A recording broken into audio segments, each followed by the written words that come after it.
स्वागत है आपका एक और महत्वपूर्ण क्लास में। यदि आप UPSC, JRC, GDC, KVS, NET, TGT, PGT इन परीक्षाओं की तैयारी कर रहे हैं तो ये क्लास आपके लिए बहुत महत्वपूर्ण है। आज की क्लास रामधारी सिंह दिनकर की कृति उर्वशी से संबंधित महत्वपूर्ण प्रश्नों की है। तो मुझे उम्मीद है कि आपको मेरी ये क्लास आपको पसंद आएगी। यदि आप चैनल पर पहली बार हैं तो चैनल को सब्सक्राइब कर लें। यदि आपने सब्सक्राइब किया है तो आप वीडियो को लाइक जरूर करें। तो चलिए शुरू करते हैं आज की महत्वपूर्ण क्लास। पहला सवाल कह रहा है कि उर्वशी खंड काव्य का प्रकाशन वर्ष क्या है। तो आपको ये बताना है कि उर्वशी जो खंड काव्य है रामधारी सिंह दिनकर के द्वारा लिखित, इसका प्रकाशन वर्ष क्या है। ए कह रहा है 1960, बी कह रहा है 1961, सी कह रहा है 1962 और डी कह रहा है कि 1963। तो आपको ये बताना है कि इसका प्रकाशन वर्ष क्या है। तो पहले का उत्तर क्या होगा, तो पहले का उत्तर बी ऑप्शन हो जाएगा। 1961 जो है इसका प्रकाशन वर्ष है। अब आते हैं सवाल नंबर दूसरे में। दूसरे में कह रहे हैं कि निम्न में उर्वशी का काव्य रूप क्या है। तो आपको ये बताना है कि उर्वशी का काव्य रूप क्या है। ए कह रहा है खंड काव्य, बी कह रहा है महाकाव्य, सी कह रहा है चरित काव्य और डी कह रहा है मुक्तक काव्य। तो आपको ये बताना है कि उर्वशी का जो काव्य रूप है वो क्या है, खंड काव्य है, महाकाव्य है, चरित काव्य है या मुक्तक काव्य है। तो उर्वशी जो है वो एक खंड काव्य है। तो विकल्प ए जो है दूसरे का सही हो जाएगा। अब देखते हैं सवाल नंबर तीसरा। तीसरे में कह रहा है कि पूर्वाह पुनः रस्तम परे ही दुरापनाह बात इबाहमस में उर्वशी का तृतीय अंक किस बीज भाव पर केंद्रित है और इसका स्रोत क्या है। तो आपको बताना है कि इसका स्रोत क्या है। ए कह रहा है ऋग्वेद, बी यजुर्वेद, सी कह रहा है तैतरीय उपनिषद और डी कह रहा है कि ब्रह्म वैवर्त पुराण। तो आपको बताना है कि इसका स्रोत क्या है। विकल्प ए कह रहा है कि ऋग्वेद स्रोत है इसका, बी कह रहा है यजुर्वेद, सी कह रहा है कि तैतरीय उपनिषद है और डी कह रहा है कि ब्रह्म वैवर्त पुराण है। तो इसका स्रोत अगर देखा जाए तो ऋग्वेद है। विकल्प ए जो है इसका उत्तर सही हो जाएगा सवाल नंबर तीसरे का। अब आते हैं सवाल नंबर चौथे में। चौथे में क्या कह रहा है। चौथे में कह रहा है कि उर्वशी पर लिखी गई किसकी समीक्षा से विवाद उत्पन्न हो गया था। तो आपको ये बताना है कि उर्वशी पर लिखी गई किसकी समीक्षा से विवाद उत्पन्न हो गया था। ए कह रहा है निमी चंद जैन, बी कह रहा है धर्मवीर भारती, सी कह रहा है कि भारत भूषण अग्रवाल और डी कह रहा है कि भगवत शरण उपाध्याय। तो आपको ये बताना है कि उर्वशी पर लिखी गई समीक्षा से किसकी लिखी गई समीक्षा से जो है वो विवाद उत्पन्न हुआ था। तो यह जो है भगवत शरण उपाध्याय की लिखी गई समीक्षा से जो है वो विवाद उत्पन्न हो गया था। तो विकल्प डी जो है वो चौथे का उत्तर सही हो जाएगा। अब आते हैं सवाल नंबर पांचवे में। पांचवे में कह रहा है कि नारी के भीतर एक और नारी जो अगोचर और इंद्रियातीत है, इस नारी का संधान पुरुष तब पाता है जब शरीर की धारा उछलते उछलते उसे मन के समुद्र में फेंक देती है। जब दैहिक चेतन से परे वह प्रेम की दुर्गम समाधि में पहुंचकर निस्पंदन हो जाता है। उपरोक्त पंक्तियां कहाँ से ली गई हैं। तो आपको ये बताना है कि ये पंक्ति जो है वो कहाँ से ली गई है। रश्मि रची से, बी उर्वशी की भूमिका से, सी कुरुक्षेत्र की भूमिका से और डी कह रहा है प्रणभंग से। तो आपको ये बताना है कि ये पंक्ति जो है वो कहाँ से ली गई है। तो ये पंक्ति जो है उर्वशी की भूमिका से ली गई है। तो विकल्प बी जो है इसका उत्तर पांचवें का सही हो जाएगा। अब आते हैं सवाल नंबर छठवें पर। छठवें में कह रहा है कि उर्वशी में स्वाभाविकता की जगह शब्दजाल और आडंबर दिखाई देता है। यह किस आलोचक का कथन है। तो आपको बताना है कि यह किस आलोचक का कथन है। उर्वशी में स्वाभाविकता की जगह शब्दजाल और आडंबर दिखाई देता है। ए कह रहा है दिनकर का, बी रामचंद्र शुक्ल, सी मुक्तिबोध और डी हजारी प्रसाद द्विवेदी। तो आपको बताना है कि उर्वशी में स्वाभाविकता की जगह शब्दजाल और आडंबर दिखाई देता है। यह किस आलोचक का कथन है। तो यह जो है वो मुक्तिबोध का कथन है। विकल्प सी जो है इसका उत्तर सही हो जाएगा। अब आते हैं सवाल नंबर सातवें में। सातवें में कह रहे हो कि उर्वशी में ओज का विलक्षण सम्मिश्रण मिलता है। यह किसका कथन है। आपको ये बताना है कि उर्वशी में ओज का विलक्षण सम्मिश्रण मिलता है। यह किसका कथन है। ए नामवर सिंह, बी भारत भूषण अग्रवाल, सी हजारी प्रसाद द्विवेदी और डी रामचंद्र शुक्ल। तो आपको सातवीं का उत्तर जो है वो बताना है कि इसका सही उत्तर जो है क्या होगा। तो इसका सही उत्तर हो जाएगा भारत भूषण अग्रवाल, अर्थात विकल्प बी जो है इसका उत्तर सातवें का सही हो जाएगा। अब आते हैं सवाल नंबर आठवें में। आठवें में कह रहे हैं कि उर्वशी के कथा स्रोत की छानबीन करते हुए चोरी का माल किसने सिद्ध किया है। आपको ये पता है कि उर्वशी की के कथा स्रोतों की छानबीन करते हुए चोरी का माल इसे किसने सिद्ध किया है? ए रामचंद्र शुक्ल ने, बी मुक्तिबोध ने, सी भगवत चरण उपाध्याय ने और डी डॉक्टर विजेंद्र नारायण सिंह ने। तो आठवें में आपको ये बताना है कि उर्वशी के कथा स्रोतों की छानबीन करते हुए इसे चोरी का माल किसने सिद्ध किया है? तो यह भगवत शरण उपाध्याय ने इसको सिद्ध किया था। तो विकल्प सी जो है उत्तर आठवें का सही हो जाएगा। अब बात करते हैं आपके सवाल नंबर 9 में। 9 में कह रहा है कि उर्वशी की मनोवैज्ञानिक और दार्शनिक पृष्ठभूमि यह किसकी रचना है? आपको बताना है कि उर्वशी की मनोवैज्ञानिक और दार्शनिक पृष्ठभूमि यह रचना किसके द्वारा लिखी गई है?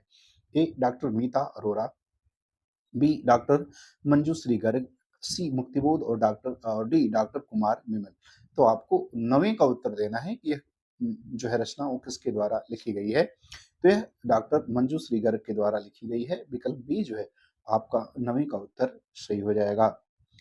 अब आते हैं सवाल नंबर 10वें में। 10वें में कह रहा है कि मचान पर बैठे बैठे बीन बजाते बजाते थक गया हूँ, अब कुछ ऐसा लिखना चाहता हूँ जिससे आत्मा का रस अधिक हो। उपरोक्त पंक्ति दिनकर ने अपनी किस रचना के संबंध में कहा है? तो आपको बताना है कि यह पंक्ति जो है दिनकर ने अपनी किस रचना के संदर्भ में कहा है? ए कह रहा है कुरुक्षेत्र के, बी रश्मि रथी, सी उर्वशी और डी प्रणभंग के। तो 10वें का उत्तर आपको देना है कि किसके संदर्भ में कहा है? तो ये उर्वशी के संदर्भ में कहा है। विकल्प सी जो है 10वें का उत्तर सही हो जाएगा। अब बात करते हैं आपके सवाल नंबर 11 में। कह रहे हैं कि उर्वशी को मर्दानी औरत की संज्ञा किसने दी है? आपको ये बताना है कि उर्वशी को मर्दानी औरत की संज्ञा किसने दी है? ए कह रहा है नामवर सिंह, बी मुक्तिबोध, सी रामचंद्र शुक्ल और डी कह रहा है डॉक्टर विजेंद्र नारायण सिंह ने। तो आपको बताना है कि उर्वशी को मर्दानी औरत की संज्ञा जो है वो किसने दी है? सवाल नंबर 11। तो यह डॉक्टर विजेंद्र नारायण सिंह का कथन है, अर्थात विकल्प डी जो है आपका उत्तर 11 का सही हो जाएगा।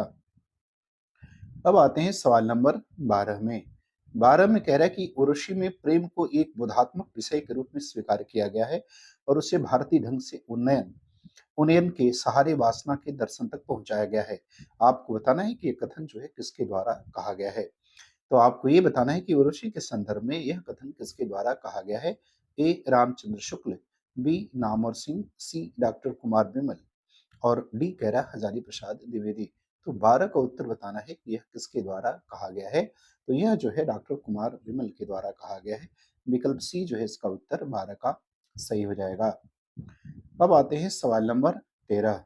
13 में कह रहा है कि जीवन में सूक्ष्म का आनंद और निरुद्देश्य सुख के जितने भी स्रोते हैं वे कहीं न कहीं काम के पर्वत से फूटते हैं। जिसका काम कुंठित, उपेक्षित अथवा अवरुद्ध है वह आनंद के अनेक सूक्ष्म रूप से वंचित रह गया है। प्रस्तुत पंक्ति किस रचना से है? तो आपको ये बताना है कि ये पंक्ति जो है वो किस रचना से ली गई है? ए कह रहा है रसवंती, बी रश्मिरथी, सी उर्वशी की भूमिका और डी कह रहा है प्रणभंग से। तो 13 का उत्तर आपको बताना है कि किससे ली गई है? तो यह उर्वशी की भूमिका से ली गई है। विकल्प सी जो है 13 का उत्तर सही हो जाएगा। अब आते हैं हम लोग सवाल नंबर 14। 14 में क्या कह रहा है? 14 में कह रहा है कि कलात्मक मनोरथी और संवेदनाओं में डूबना उतरना चाहते हैं, साथ ही इस गतिविधि को सांस्कृतिक ध्वनियों और प्रतिध्वनियों का निनाद है और प्रतिनिधियों का निनाद है और बहुत से स्थानों पर अर्थ की वायवीय शून्यताएं हैं। यह किस विद्वान का कथन है? तो आपको बताना है कि यह कथन जो है वो किस विद्वान के द्वारा कहा गया है? ए कह रहा है दिनकर, बी मुक्तिबोध, सी रामस्वरूप चतुर्वेदी और डी कह रहा है कि रामचंद्र शुक्ल। तो 14 का उत्तर आपको देना है कि यह कथन जो है वो किसके द्वारा कहा गया है? तो यह कथन जो है वो मुक्तिबोध के द्वारा कहा गया है। विकल्प बी जो है उत्तर सही हो जाएगा 14 का। चलें बात करते हैं सवाल नंबर 15 की। सवाल नंबर 15 में क्या कह रहा है? सवाल नंबर 15 में कह रहा है कि उर्वशी को समस्त चित्त की उद्यम चेतना किसने कहा है? तो आपको सवाल नंबर 15 का उत्तर बताना है कि उर्वशी को समस्त चित्त की उद्यम चेतना ये किसने कहा है? ए कह रहा है रामचंद्र शुक्ल ने, बी हजारी प्रसाद द्विवेदी, सी नामवर सिंह और डी रामस्वरूप चतुर्वेदी। तो अगर 15 का उत्तर देखा जाए तो ये कथन जो है वो राम हजारी प्रसाद द्विवेदी का है, अर्थात विकल्प बी जो है उत्तर सही हो जाएगा। अब बात करते हैं सवाल नंबर 16 की। 16 में कह रहे हैं कि उर्वशी प्रेम की अतल गहराई का अनुसंधान करने के लिए लिखी गई है। यह किसका कथन है? तो 16 में आपको ये बताना है कि यह कथन किसके द्वारा कहा गया है? ए नामवर सिंह, बी रामधारी सिंह दिनकर, सी रामचंद्र शुक्ल और डी मुक्तिबोध। तो आपको ये बताना है कि यह कथन किसके द्वारा कहा गया है। तो यह कथन जो है वो रामधारी सिंह दिनकर के द्वारा कहा गया है, अर्थात विकल्प बी जो है इसका उत्तर सही हो जाएगा। अब आते हैं सवाल नंबर 17। 17 में कह रहा है कि कौन सी रचना में फ्रायड के आधुनिक काम सिद्धांत को महत्व दिया गया है। 17 में आपको ये बताना है कि किस रचना में जो है फ्रायड के आधुनिक काम सिद्धांत को महत्व दिया गया है। ए प्रिय प्रवास में, बी उर्वशी में, सी कामायनी में और डी हे मेरी तुम में। तो 17 का उत्तर बताना है, तो 17 का उत्तर हो जाएगा विकल्प बी उर्वशी में। क्या होगा? उर्वशी में हो जाएगा। अब सवाल नंबर 18 कह रहा है कि कितना विलक्षण न्याय है, कोई न पास उपाय है, अवलंब है सबको, मगर नारी बहुत असहाय है। उर्वशी रचना में यह कथन जो है किसके द्वारा कहा गया है। तो आपको बताना है कि उर्वशी रचना में यह कथन किसका है। मेनका का, उर्वशी का, औसीनरी का या रंभा का। तो आपको ये बताना है कि उर्वशी रचना में यह कथन जो है वो किसके द्वारा कहा गया है। सवाल नंबर 18 का उत्तर आपको देना है। तो यह कथन जो है औसीनरी का है, विकल्प सी जो है उत्तर इसका सही हो जाएगा। अब आते हैं सवाल नंबर 19 में। 19 में कह रहा है कि उर्वशी के किस सर्ग में कामाध्यात्म का वर्णन मिलता है। तो आपको ये बताना है कि उर्वशी के किस सर्ग में जो है कामाध्यात्म का वर्णन मिलता है। ए कह रहा है प्रथम सर्ग, बी द्वितीय सर्ग, सी तृतीय सर्ग और डी कह रहा है चतुर्थ सर्ग। तो 19 का उत्तर आपको बताना है कि किस सर्ग में जो है कामाध्यात्म का वर्णन मिलता है। तो यह हमें तीसरे सर्ग में देखने को मिलता है, विकल्प सी जो है 19 का सही हो जाएगा। अब बात करते हैं सवाल नंबर 20 की। 20 में कह रहा है कि दृष्टि का जो पेय है वह रक्त का भोजन नहीं। यह उर्वशी के किस सर्ग से लिया गया है और किसके द्वारा कहा गया है। तो आपको ये बताना है कि किस सर्ग से लिया गया है और किसके द्वारा कहा गया है। प्रथम सर्ग मेनका, बी कह रहा है तृतीय सर्ग पुरुरवा, सी कह रहा है पंचम सर्ग अवसीनरी और डी कह रहा है चतुर्थ सर्ग च्यवन ऋषि। तो आपको ये बताना है कि यह किसके द्वारा किस सर्ग में कहा गया है। तो सवाल नंबर 20वें का उत्तर जो हो जाएगा वो होगा तीसरा सर्ग पुरुरवा के द्वारा कहा गया है। अब हम लोग देखते हैं सवाल नंबर 21। 21 में क्या कह रहा है। कह रहा है कि टूटता तोड़े नहीं है किसलियों का दाम, फूलों की लड़ी जो बद गई खुलती नहीं। यह किस रचना की पंक्ति है। तो आपको बताना है कि यह किस रचना से पंक्ति ली गई है। ए उर्वशी, बी हुंकार, सी रसवंती और डी रश्मिरथी। तो 21 का उत्तर आपको बताना है कि यह रचना जो है यह पंक्ति जो है वो किस रचना से ली गई है। तो 21 का उत्तर हो जाएगा विकल्प ए उर्वशी से ली गई है। सवाल नंबर 22 में देखते हैं। 22 में क्या कह रहा है। 22 में कह रहा है कि नारी को पर्याप्त बताकर तप सिद्धि भूमा का सचमुच स्त्रिया जाति को ऋषि ने अद्भुत मान दिया है। उर्वशी में यह कथन जो है किसके द्वारा कहा गया है।